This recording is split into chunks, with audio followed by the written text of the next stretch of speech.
And now, the best 60-ish seconds of your week. I was pleased to be invited this week to join the President of the United States and the Philadelphia Eagles on the South Lawn of the White House.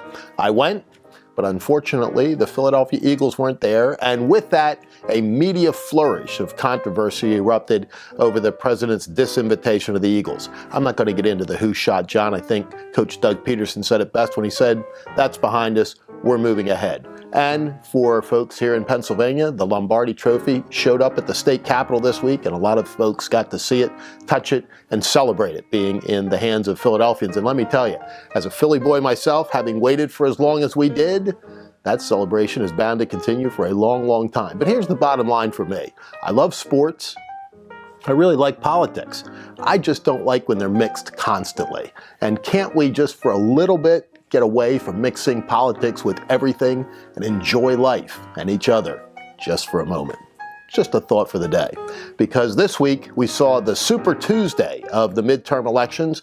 The primaries held in 8 states this week, including the bi-coastal strategy of the Democrats coming into play with primaries in New Jersey and California. Now in California they have this goofy jungle primary system where the top 2 finishers, regardless of party, face off in the fall election. I'm coming to the impression that neither Republicans nor Democrats really like this quote-unquote reform out there.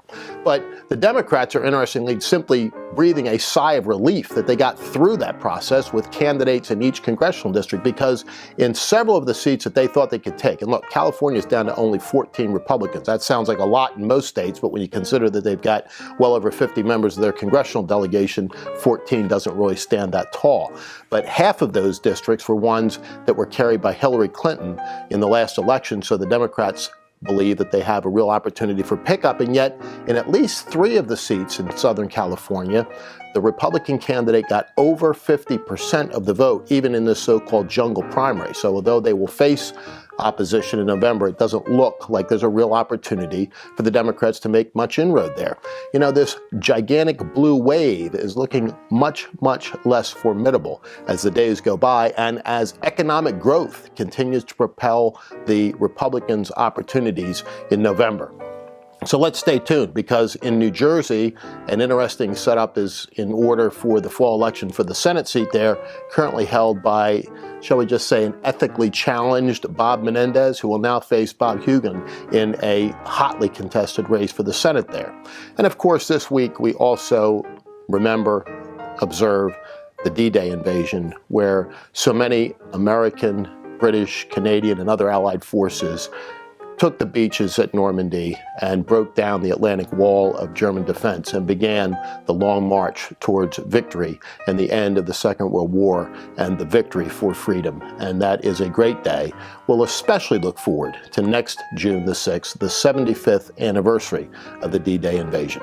And as we enter summer, the best season of the year by far, I've promised repeatedly to again give out a little summer reading list for those of you that really enjoy picking up a good book where you're sitting on the beach or hanging out in the mountains.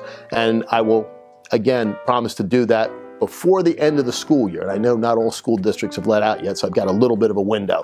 We'll get it to you. But I've driven and drabbed out a couple, so I want to drib and drab out one that has just come on the market.